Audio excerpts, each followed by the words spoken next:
여러분, 오늘 이 로마서 13장 1절부터 7절까지 말씀을 읽으시고 기분이 별로 안 좋으신 분들이 있으셨을 거예요.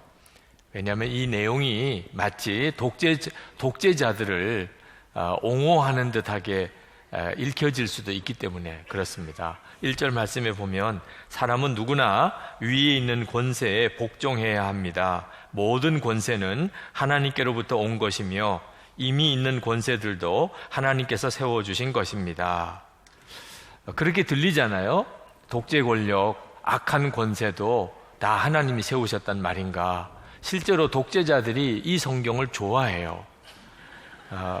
그래서 우리나라도 독재 정권으로 인해서 어려웠던 때가 있는데 이 성경 구절을 인용해서 데모하지 마라, 교회에서 정치 참여하지 마라, 그렇게 말하기도 했었습니다. 위의 권력에 순종하라고 하지 않았느냐. 실제로 많은 젊은이들이 이 성경 구절 때문에 교회를 떠나기도 했습니다. 저는 그 시절을 살았거든요. 제가 신학교 다닐 때 거의 학교 공부 제대로 하지 못했습니다. 계속 데모가 있었습니다. 그런데 그때 많은 대학생들이 교회가 이 말씀으로 독재 정권을 옹호하는 것처럼 그렇게 이해하고 교회에 대해서 실망하고 교회를 많이 떠났었습니다. 그때 저 자신도 이런 상황을 어떻게 해석해야 될지를 난감해 했었습니다.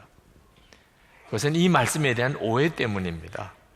독재자들도 이 말씀을 오해했고 교회도 진정한 복음의 능력을 알지 못한 채 이 말씀을 적용하다 보니까 그런 오해를 가져오게 된 거죠. 사실 이 말씀의 원래 의미는 이런 뜻입니다. 악한 정권, 김일성이나 히틀러나 이런 악한 독재자들에게도 우리가 다 하나님이 세우신 권세로 여기고 복종해야 된다, 이런 의미가 아니고 우리는 예수 그리스도로 인하여 하나님 나라 시민이 되었다는 겁니다. 그렇지만 그렇기 때문에 이 세상 정부에 대해서 우리가 무시하거나 또는 이 세상 정부에 대해서 우리가 배척해서는 안 된다. 우리는 하나님 나라 시민이지만 동시에 이 세상에서도 아주 성실하고 인정받는 이 세상 정부의 또 시민이어야 한다, 그런 뜻입니다. 하나님의 시민이니까, 하나님 나라 시민이니까 나는 이 세상에서는 마음대로 살 거야. 나는 이 세상 정부에 대해서, 권력에 대해서는 아무 의무가 없어. 이런 태도를 가지면 안 된다, 그런 뜻입니다. 4절, 6절에 보면 당시에 이 로마 제국을 하나님의 일꾼이라고 이렇게 사도 바울은 표현을 했습니다. 사도 바울이 이 로마 제국이 얼마나 사탄적인 요소가 있는지를 모르는 사람이 아닙니다. 황제 숭배라든지 또는 무력으로 민족과 족속들을 정복하는 것을 어떻게 하나님의 일꾼이라고 했겠어요? 사도 바울이 이 로마 제국을 하나님의 일꾼이라고 이렇게 표현했던 것은 사람들이 살아가고 있는 이 질서를 유지하는 기능 때문입니다. 이 질서를 유지하는 기능이 선한 사람은 상을 주고 악한 사람은 벌을 하는, 그리고 도둑을 잡고 그리고 질서를 유지하는 이런 기본적인 정부의 기능이 이것이 하나님이 허락하시는 영역이라는 것이죠. 그 점에 대해서는 어떤 권력도 다 하나님이 허락하신 거라는 거예요. 무정부 상태가 더 위험하기 때문에 그렇습니다. 어떤 정부도 기본적으로 선한 사람은 상 주고 악한 사람은 벌합니다. 어떤 정부도 도둑은 잡고 질서는 유지하려고 합니다. 이런 뜻에서 그들은 하나님의 일꾼이기도 하다, 그런 뜻입니다. 그러므로 세금을 내라, 의무를 다하라, 그렇게 사도 바울이 우리에게 권하고 있습니다. 이것은 예수님께서도 그렇게 말씀하신 겁니다. 마태복음 22장 21절에서 가이사의 것은 가이사에게, 하나님의 것은 하나님께 바치라, 세금 문제에 대해서 예수님이 주신 답입니다. 그러니까 세상 정부에 대해서도 의무를 성실하게 다하고 하나님은 하나님을 향하여도 우리가 책임을 다하라, 그런 뜻이죠. 예수님께서 재판을 받으셨습니다. 하나님의 아들이 일개 이 세상 총독 앞에서 재판을 받았습니다. 그때 재판하던 빌라도가 이렇게 말했습니다. 요한복음 19장 10절에 내가 너를 놓을 권세도 있고 십자가에 못 박을 권세도 있는 줄 알지 못하느냐. 그때 예수님께서 대답하셨습니다. 위에서 주지 아니하셨다면 나를 해할 권세가 없었으리니. 예수님을 십자가에 못 박아 죽일 권세를 하나님이 주셨다. 이건 대단한 언급이시죠. 예수님을 십자가에 못 박아 죽일 그 권세도 하나님이 주신 것이라고 인정하셨습니다. 그리고 그 권세에 의하여 십자가에 못 박혀 죽으셨습니다. 이것이 성경이 말하는 이 세상 권세에 대한 우리 그리스도인들의 기본적인 태도입니다. 자, 그러면 하나님을 대적하는 악한 권세에 대해서 우리는 무조건 복종만 하면 되는 건가?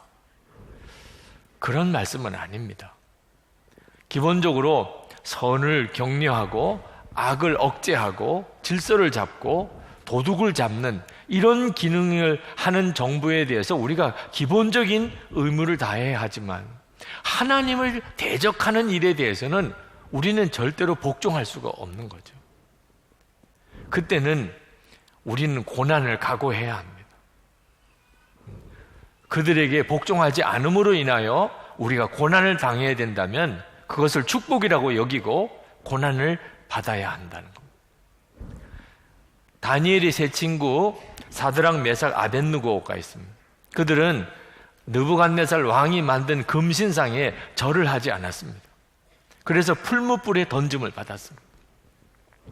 그들이 재판을 받을 때 느부갓네살 왕이 호통을 쳤습니다. 그들은 느부갓네살 왕을 왕으로 인정하고 존중히 말했습니다. 절대로 대항하거나 모욕하거나 저주하거나 하지 않았습니다.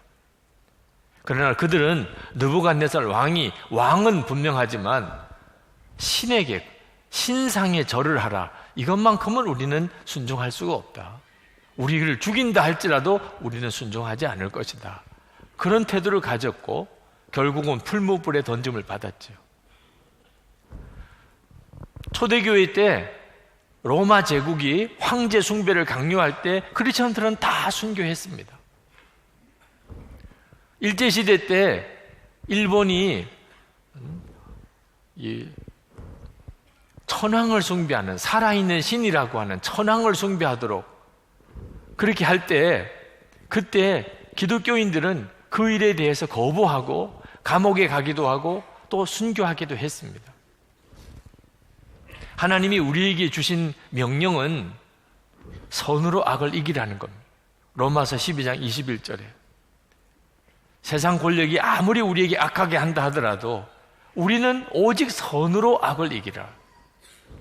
이것이 하나님이 우리에게 허락하신 세상과 대하여 우리의 태도입니다. 지난 한국 역사를 이렇게 돌아볼 때 한국 교회가 잘못한 것이, 아쉬운 것이 있습니다. 그것은 한국 역사 속에 독재 정권이 들어섰을 때 한국 교회가 고난을 감수하고 아닌 것은 아니라고 이야기하고, 그리고 복종할 수 없는 것은 복종할 수 없다고 이야기하지 못했던 것이죠. 그때 많은 그리스도인들이 정보 요지 곳곳에 있었습니다.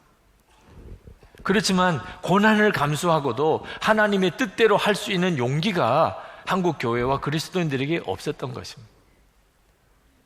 그 점이 우리에게는 아주 부끄러운 역사가 됐습니다. 그러나 우리는 그게 얼마나 어려운가를 압니다. 그래서 절망스럽습니다. 권력이 얼마나 강합니까? 고난이 얼마나 두렵습니까? 우리는 너무나 약합니다. 과연 선으로 악을 우리가 이길 수 있을까? 그런 절망감이 듭니다. 그래서 여러분, 예수를 잘 믿어야 합니다. 지금은 그런 시대가 아닌 것 같지만 앞으로 또 언제 그런 시대가 올지 모릅니다. 그때 우리가 부끄러운 일을 반복하지 않으려면 우리가 지금 정말 예수를 잘 믿어야 합니다.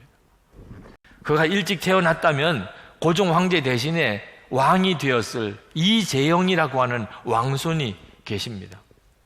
그분이 태어났을 때 벌써 고종 황제가 이미 왕이 되었기 때문에 서열상으로는 그가 더 위지만 그는 왕이 되지 못했습니다. 그가 26세 과거에 합격을 하고 그리고 경상도 풍기 군수로 갔었지만 을사 보호조약이 체결되고 너무 비통한 마음으로 그는 군수직 내려놓고 그리고 방랑자가 되었습니다. 집에 있는 땅은 아내에게 그냥 맡기고 그는 전국을 돌아다니면서 방랑 생활을 했습니다. 1904년 그가 선영에 참배를 하려고 가는 길에 마부 한 사람을 고용을 했는데 엄귀현이라고 하는 마부입니다. 그 마부가 나으리 하면서 이 이재영을 극진히 섬겼습니다. 어느 날 이 마부가 전도를 하는 겁니다. 나으리, 예수 믿으시지요? 하나님께서 이 세상을 너무나 사랑하셔서 독생자를 보내주셨는데 누구든지 저를 믿으면 죄사함을 받고 영생을 받게 됩니다. 나으리도 예수를 믿으시고 영생을 얻으시기 바랍니다. 이 이재영이 화가 잔뜩 났습니다. 불쾌한 생각이 들었습니다. 아니, 마부 주제에 감히 나에게 예수를 믿으라고? 이재영은 그때 당시에 예수 믿는 거에 대해서 별로 좋게 생각하지 않았던 때입니다. 건방진 소리 하지 마. 말이나 잘 몰아.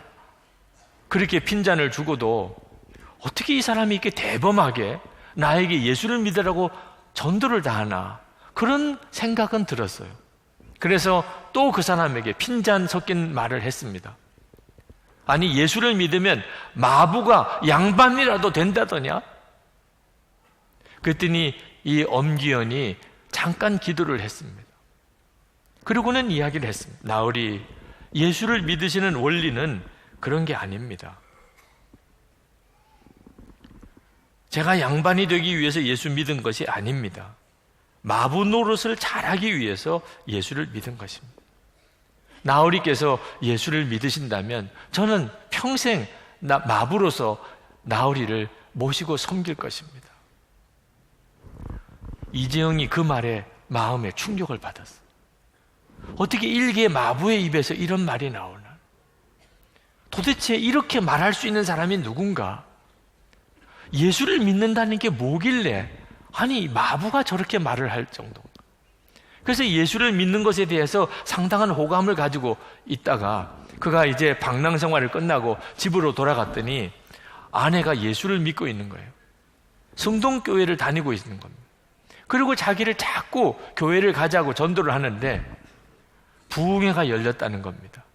1903년 하디 선교사님으로 인해 시작된 한국의 부흥회 물결이 서울에도 와서 성동교회에서 부흥회가 열렸어요.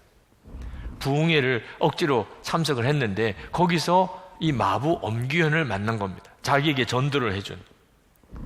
그는 교회의 영수가 되어 있었습니다.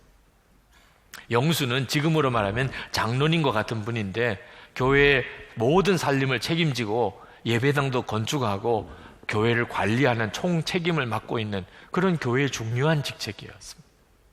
그가 이 엄영수에게 자기가 교회 바깥에서는 왕손이지만 교회 안에서는 우리가 다 그리스도 안에서 형제라고 하니 내가 당신을 형님이라고 부르겠다.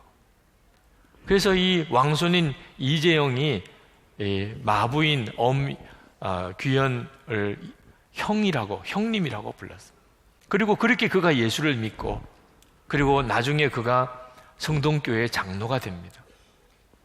그리고 평양신학교를 졸업하고 목사가 되고 남대문교회 그리고 성동교회 담임 목사를 했습니다. 여러분이 왕손이었던 이재영이라고 하는 사람이 어떻게 예수를 믿게 된 거죠? 바로 이 마부였던 엄영수 때문입니다. 그가 진짜 예수 믿는 사람이었기 때문에. 진짜 예수 믿는 사람이라는 게 이렇게 놀라운 것입니다. 그러니까 빛을 본 거죠. 그 사람에게서 빛을 본 겁니다. 여러분, 우리가 할 수 있는 것은 바로 이렇게 진짜 빛이 되는 것입니다. 예수 그리스도 그분이 빛이시잖아요. 내가 예수님과 온전히 연합함으로 나를 통하여 빛이신 주님이 드러나시게 되면 어두움의 세상이 그것을 감당할 수가 없습니다. 영국의 윌리엄 윌버포스는 영국의 정치가, 그는 20대에 벌써 의원이 됐습니다. 그러나 그때 당시에 영국의 정치 현실이 얼마나 부패하고 타락했는지 자기는 그들과 함께 이렇게 정치를 할 마음이 조금도 없어졌습니다. 그는 성직자가 되고 싶었어요. 그래서 그때 당시에 목사님들에게 그가 자기의 이 고민을 신앙 상담을 했습니다. 그때 노예 상인이었다가 회심하고 목사였던 뉴턴이 당신의 사역지는 영국 국회요. 당신의 사역지는 교회가 아니고 영국 국회입니다. 라고 하는 말씀이 하나님의 음성으로 들렸습니다. 그래서 그가 마음을 정리하고 그는 정치에 전념합니다. 그는 정말 하나님 앞에서 영국이 해결해야 될 일이 하나 있다고 그가 깨달았는데 그것은 노예제도를 철폐하는 것이었습니다. 그러나 이 노예제도를 철폐하는 것은 거의 불가능한 일과 같이 여겨졌습니다. 영국의 수입, 국가 수입의 3분의 1이 노예 무역에서 나옵니다. 영국의 왕족, 귀족, 군인, 그리고 상인, 재벌, 모든 이들이 다 그 노예 무역의 혜택을 보고 있었습니다. 엄청난 로비가 있습니다.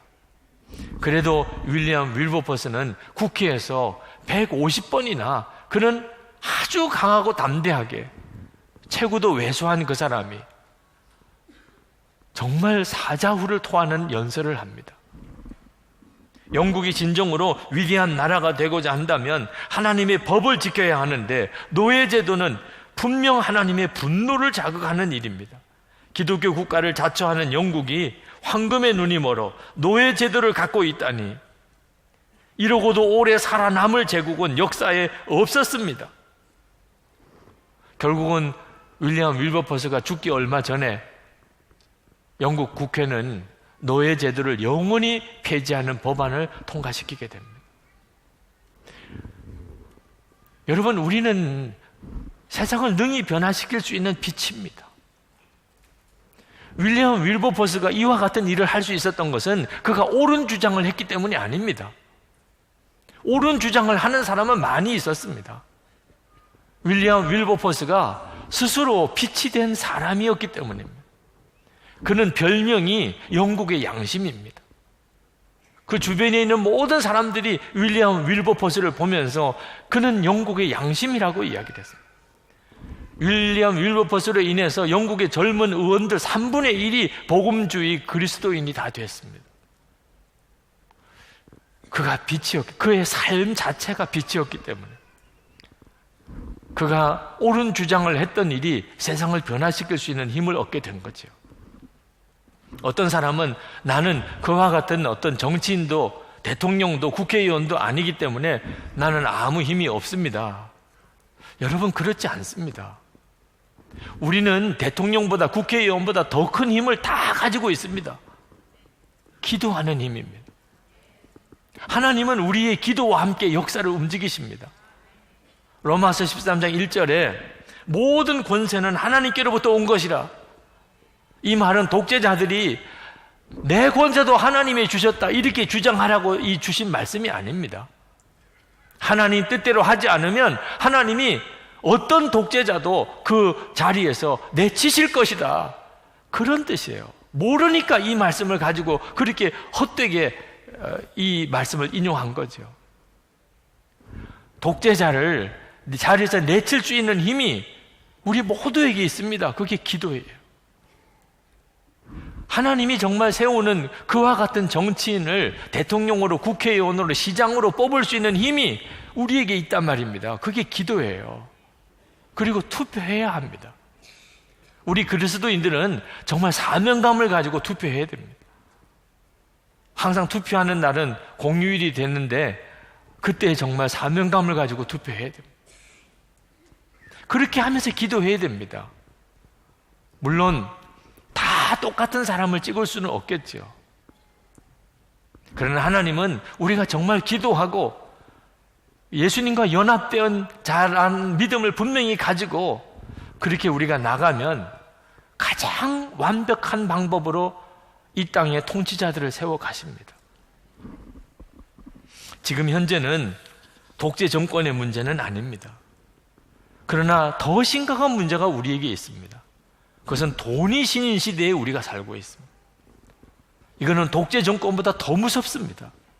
더 많은 사람들이 이 돈이 신인 시대에 인생이 망가지고 가정이 망가지고 믿음을 잃어버리고 타락의 길로 들어서 있습니다. 차라리 독재 정권 때는 믿음의 순수함은 지킬 수 있었는데 지금은 신앙이 근본에서부터 뿌리서부터 완전히 타락해 들어가고 있습니다. 여러분, 세금은 정직하게 내십니까? 오늘 말씀에 세금을 제대로 바치라고 말씀했는데 지금 우리 시대는 전혀 다른 의미에서 세금을 정직하게 내고 있는지를 물어야 됩니다. 하나님이 정말 하나님이십니까? 그러면 정직해야 하는 것입니다. 세금 내는 일에 있어서도 거짓은 역시 거짓의 아비는 마귀입니다. 우리는 교회에서 11조를 정직하게 내는 것처럼 세금도 정직하게 내는 것이 하나님이 우리에게 말씀하신 것입니다. 영국은 한때 너무나 사회가 방탕하고 타락했었습니다. 그때 웨슬레 목사님을 통해서 성령의 역사가 일어났습니다. 그들은 단 하나 예수를 잘 믿게 된 것뿐입니다. 예수를 잘 믿게 된 거예요. 그런데 그것 때문에 영국 사회가 유혈 혁명을 거치지 않고 근대화됐습니다. 이거는 엄청난 일이죠. 지금 우리는 통일을 앞두고 있습니다. 이 통일 시대에 어떻게 이 통일 한국을 이끌어 갈 것인가? 하나님은 우리들에게 저는 그 사명을 맡기셨다고 믿습니다. 그런데 문제는 정말 하나님의 방법대로 그렇게 살고 기업하는 그런 성도들이 얼마나 있느냐 하는 거죠. 하나님의 일터 박람회가 이제 시작이 됩니다. 이 일은 우리 교우들에게 이 세상이 돈이 신인 지금 이 시대에 무슨 일이 있어도 하여튼 돈은 벌어야 된다고 생각하는 시대에 그게 아니라 우리는 하나님의 뜻대로 기업을 경영한다. 하나님의 뜻대로 가게를 꾸려갈 것이다. 그 일을 지금부터 훈련해야 됩니다. 그리고 살아남아야 됩니다. 하나님이 지혜를 주시고 하나님이 능력을 주셔서 살아남을 수 있어야 우리가 통일시대에 이 나라를 이끌어 갈 수 있는 사람으로 세워지는 겁니다.